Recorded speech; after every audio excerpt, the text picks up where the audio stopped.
Star Wars Acolyte had its second and presumably final trailer. Because like they only got a little bit of time left. Yeah. And I think everyone expected it because I think we were like, okay, we'll probably get 2 trailers for this, and then it'll be time to watch it after that. I'm not sure. Let me preface this first of all by saying that there are of course different like fandom menace groups who are taking credit for like downvote bombing the trailer and shit, and that's no fine. one's impressed, by the way. Yeah. Like, also, like, you've chosen the absolute dumbest shit to do with your spare time. Also, like, you think you're really hurting Disney, and it's clear that you don't understand how the YouTube algorithm works. Every interaction you make, whether it's a thumbs up or a thumbs down or a snide shitty comment or a positive comment, it's all engagement, and it all boosts the video. It's the algorithm. Yes, YouTube does not hide videos that get a bunch of downvotes. It puts it to the top of the list because you know what's probably true about a video with a bunch of downvotes? People feel passionately about it. And everyone gets crazy and they interact with it. They want that shit at the top. So all you're doing is helping Disney with that shit. If they actually wanted to hurt Disney, they should just ignore it. Yeah. Or like have one person download it and then spread it around so they could watch it without feeding the algorithm. Yeah. It's just like I don't know. Like this group of people are stupid and not very smart. And you can't reason with them, and that's fine. I'm sure there'll be a couple of them in the comments of this video when it comes out. God, and I hope that's so. Fine. Which is funny because your engagement helps us, a much smaller channel, a lot more. Yeah. So that being said, I think the last I looked, it has like 5 million something views. Okay.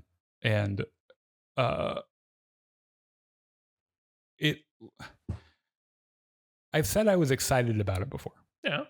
I think after this trailer, even though there isn't a ton of extra stuff in it, I'm like, they've only made the more I learn about it, the more I'm like, I will kill everyone I love to see this. Because like it like, and maybe it's because I am like this really laser pointed demographic. But when you say the word Star Wars murder mystery with Jedi, I get an instant erection. I'm like, that shit is so up my alley that like you've just described all of my favorite fucking genres in one. Like, you know what the really crazy shit about this is? Like, we've seen enough Disney trailers to know that like everything we've seen comes in like the first 3 episodes. Yeah. Right. Which means that there's a bunch that we don't even know about. There's a bunch of crazy shit we haven't seen. Yeah. Okay. So let's talk about it a little bit. Okay. So it opens with a quote by in the transcript. The character's name is Tassie Lawa, and I have no idea who this is. It's none of the people who are in the trailer. And I looked it up, and there isn't any information on them other than this is a character in Star Wars Acolyte. Okay. Who the fuck knows? Who knows? Saying last night a Jedi was murdered, and immediately I'm like, please tell me more. I would like to know more about this, yes. Please. And there's a shot of like a lightsaber on the floor, and there's a character played by Amanda Stenberg called May. Yep. Who really likes knives. That's her fucking thing. That's her. She's like walking away from it, right? And through this, you're probably going to hear me say this a few times. There are parts of this that I have to assume are probably very deceptively edited. Sure. Because Disney has a long history of this with Marvel, with Star Wars, everything. Like they love to string you along on a certain idea, and then have it be a big surprise that's not actually what it was, right? Yeah. So like we're really meant to feel throughout this whole thing that May is like one of the bad guys, and maybe she is, right? But also like it could be it could be the opposite of that too. There is this like beautiful hero shot of the Jedi Temple, which always gets my gets my heart going because it just kind of brings me back to the prequels, and it makes me very happy. And the Jedi Master Saul, who's played by the guy that was in Squid Game, who, by the way, learned English for this role. Yes. So he is having like a little training session with all the Padawans, including Jackie Lan, who's played by Logan. Daphne Keaton, right. They've got their Boken, which, by the way, having been a martial artist since I was 6 and having extensive training with Boken, and having broken many fingers with them, I can tell you that they're standing way too close to one another. They really need to spread out a little bit, because that shit, I lost my front tooth to a Boken. Like that shit, they don't fuck around, right? And I know that you probably actually have. I've busted a few knuckles. Yeah, they are very dangerous, actually. But they're doing their moves. They're like learning some combat training and shit. And then we get another quote from a character called Kamir, who's played by Manny Jacinto, who's from like The Good Place, right? And he says, the Jedi justify their galactic dominance in the name of peace, but that peace is a lie. Dun dun dun. Which, if you know anything about fucking Knights of the Old Republic, there's the Sith Creed, first line of which is peace is a lie, there's only passion. Right. Which I think is, we're going to get to the big thing at the end in a bit. But I think this is a fake out, by the way. I think, well, maybe not a fake out, but a case of them like kind of borrowing something from the extended universe that they don't like want the whole piece of, but like it's like Thrawn. Yeah. You know, everyone loves Thrawn. Let's pull him in. Let's do something interesting with him. But also make him different. Yeah, we're not married to the old stories. Right. So there's a shot of Master Soul who's walking through what to me appeared to be a prison. So there are people behind red laser walls. So I'm wondering maybe if this is like in the Jedi Temple, or maybe it's somewhere else. Maybe he's doing the detective thing where he runs down an old suspect from another case who might know something about something, right? Or just, you know, the Hannibal Lecter thing. Yeah, right. Yeah, like there's some nice fava beans. Oh, gross, but so good. So Indara, who is played by the brilliant Carrie-Anne Moss. There's a shot of her and May doing their duel thing. She's got her lightsaber out. May has her knives. She's throwing them and shit, and she's like, fuck you. Like, I was in the Matrix, bitch. This is nothing. And just fucking deflects them and stuff. There's a shot of Saul and Yord Fandar, who is like the guy with the locks. When I looked at it, it appeared to me like they were investigating a crash ship. Because there was some stuff fucked up with it, and it looked like the interior of a ship. And the line, Jedi are being hunted, which I think is from Yord. Yeah, Yord. So Yord says that the Jedi are being hunted. And then, so the thing at the end, I think, got everyone's attention. But the thing that also caught my attention, one of the many things, was that there's a shot of May approaching a Jedi who's meditating.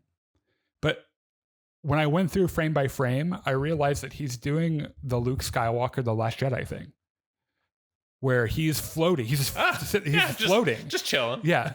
And which, I mean, honestly, if you could float, wouldn't you? Yeah. Like all the time? Yeah, because wouldn't it be better than not floating? Yeah. You would think? Yeah.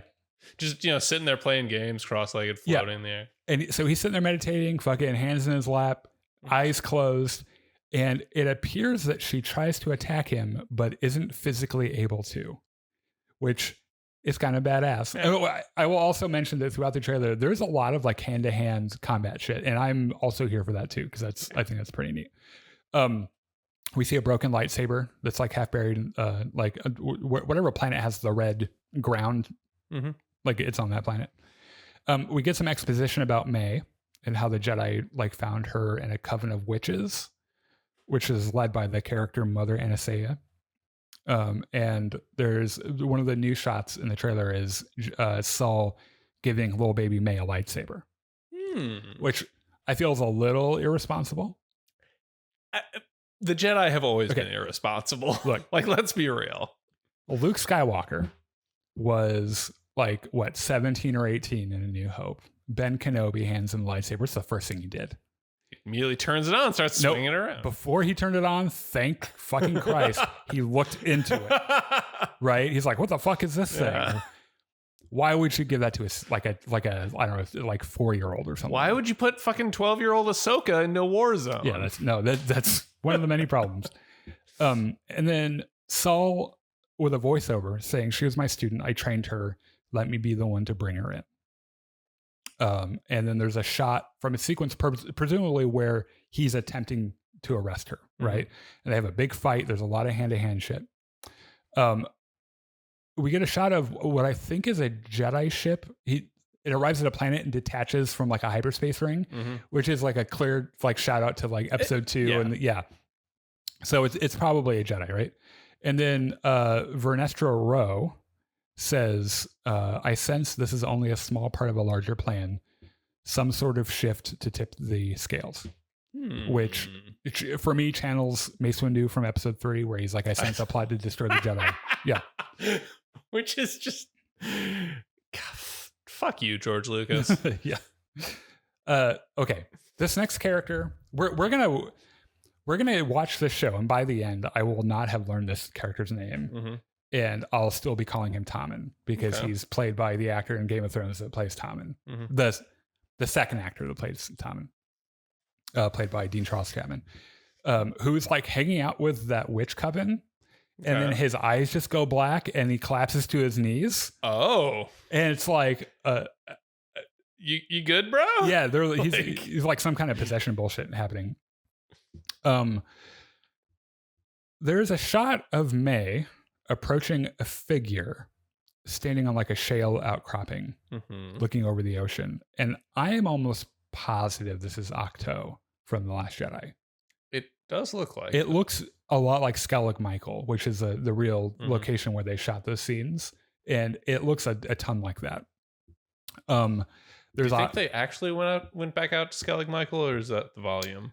They didn't use the volume apparently for any of this. Oh. According to the showrunners, they didn't use the volume at all, which also is another indication to me that they were taking it seriously. Yeah.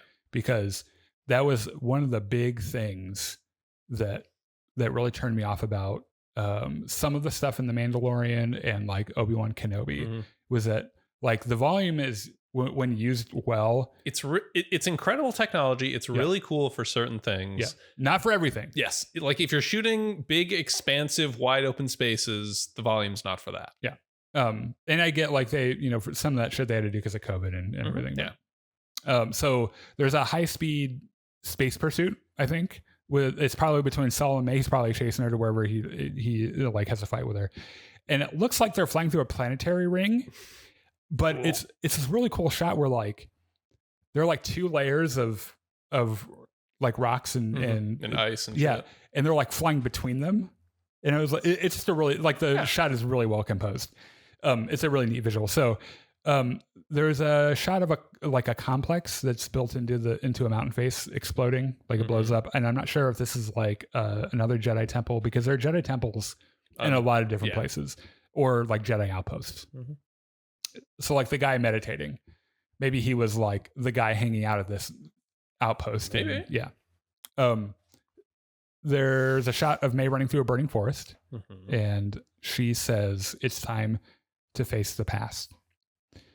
And we see this little dude leading a string of 9 Jedi down like a path. And I'm not sure what...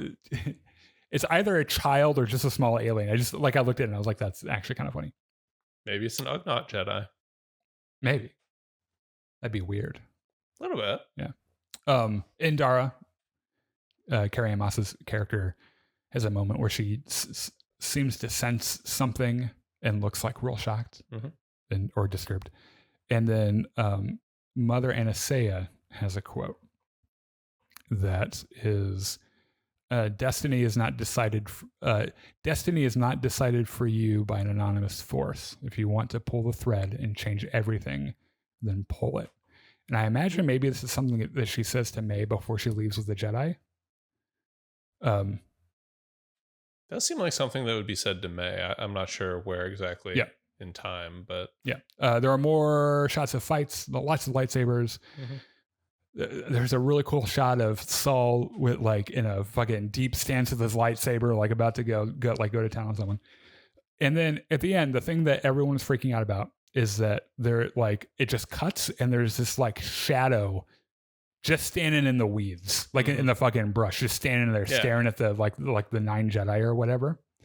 And he draws a red lightsaber.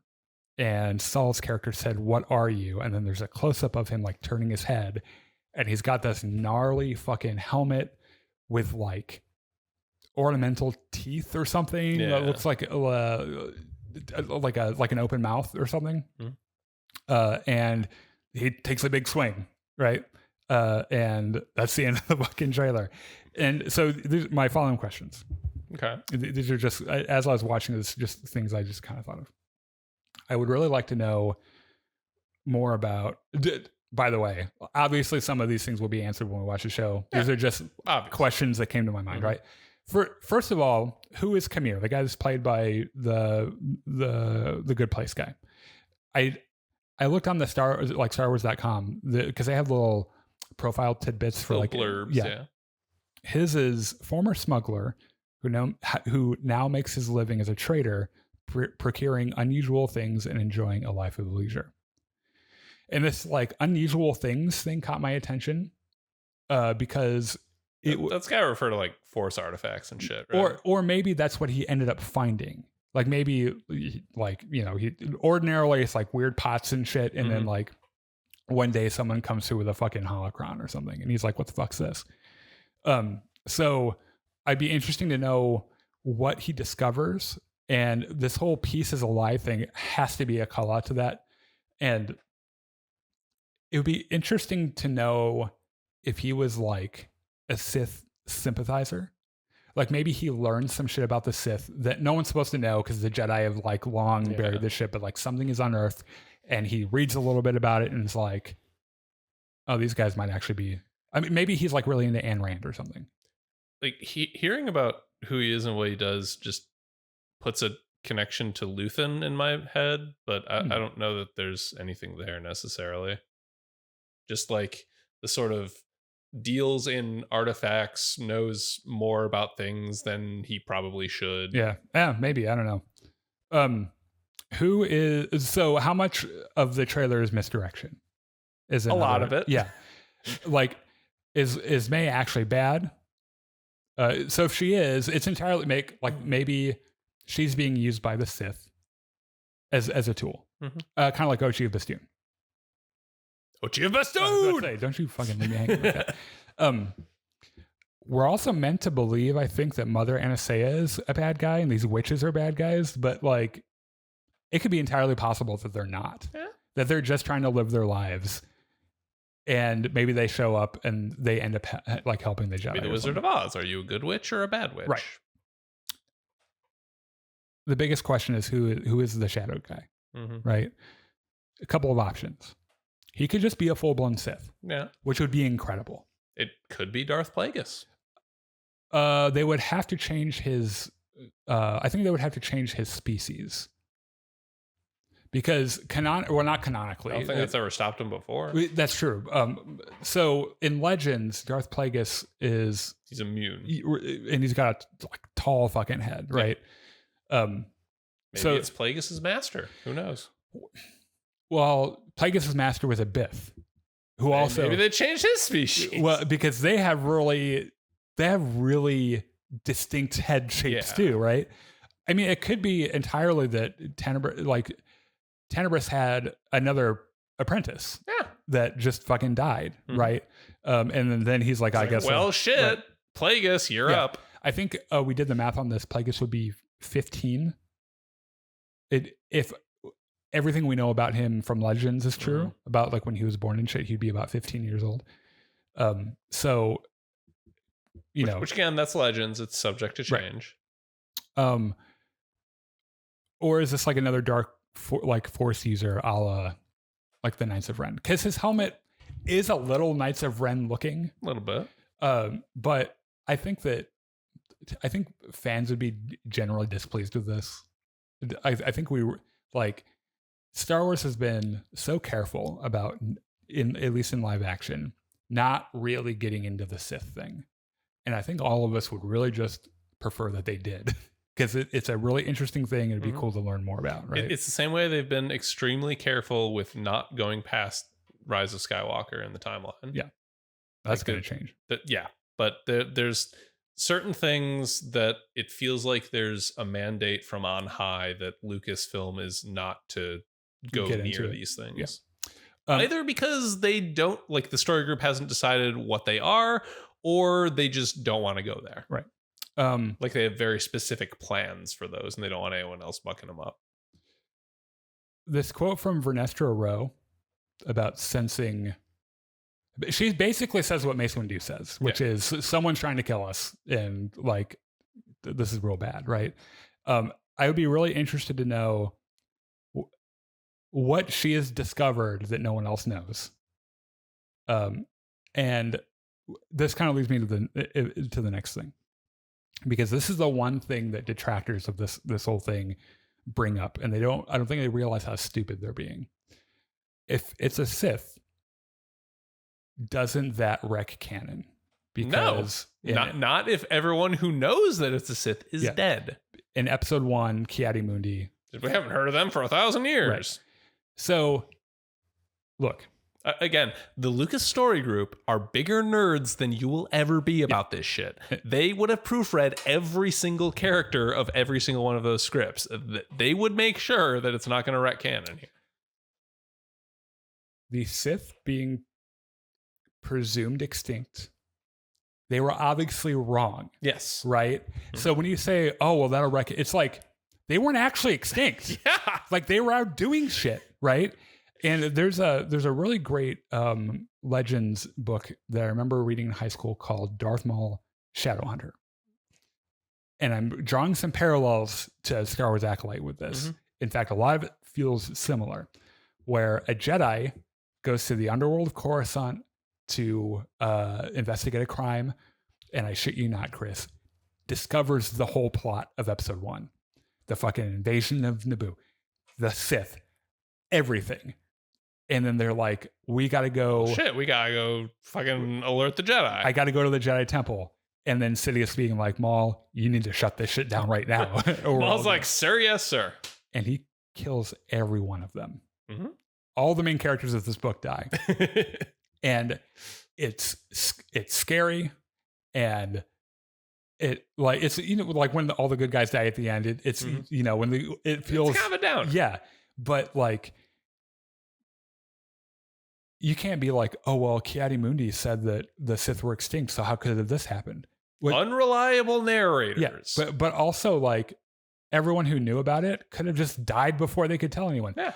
Or this next thing, which is maybe a couple people survived. They get to the Jedi Temple, they run into the fucking Jedi Council chamber, they're like, dude, the Sith are back. And having the Jedi be, I don't think so. Were they really? We know everything there is to know about the Sith. Yeah. They're gone. What you must have been mistaken. Yeah. And having whoever the Sith is, presumably Tenebrous at the time, being like, fucking idiots. Yeah. Of course this is what yeah. Why were we even worried about this? Like, why wouldn't I expected the Jedi just to be like, we don't. Power has made them blind. Yeah. Or whatever. Because, I mean, that would really tell the story that ends up happening to the Jedi anyway, which is like, this is the start of an era where the Jedi just start to decay. And by the end, they're so blinded by their hubris and by everything else happening around them and their self-importance to own the Force and to be the arbiters of peace in the galaxy and shit, that they just couldn't see what was right. And someone literally told them the Sith were there. And they were just like, nah, it's impossible. See ya. And I will also note I will note the irony of all these guys are like, oh, this is going to wreck canon because Ki-Adi Mundi said that the Sith were extinct. It's like, you understand that Qui-Gon fought the Sith. And they still thought the Sith were extinct. Yeah. So like, it's a stupid argument. It's a stupid ass argument that bad faith actors, there's not a lot for them to grapple onto about this. Mm-hmm. It's either this or a tenuous, at best, at worst, absolutely non-existent link between Harvey Weinstein and what's her name? Yeah. Leslie Headland. There you go. Right?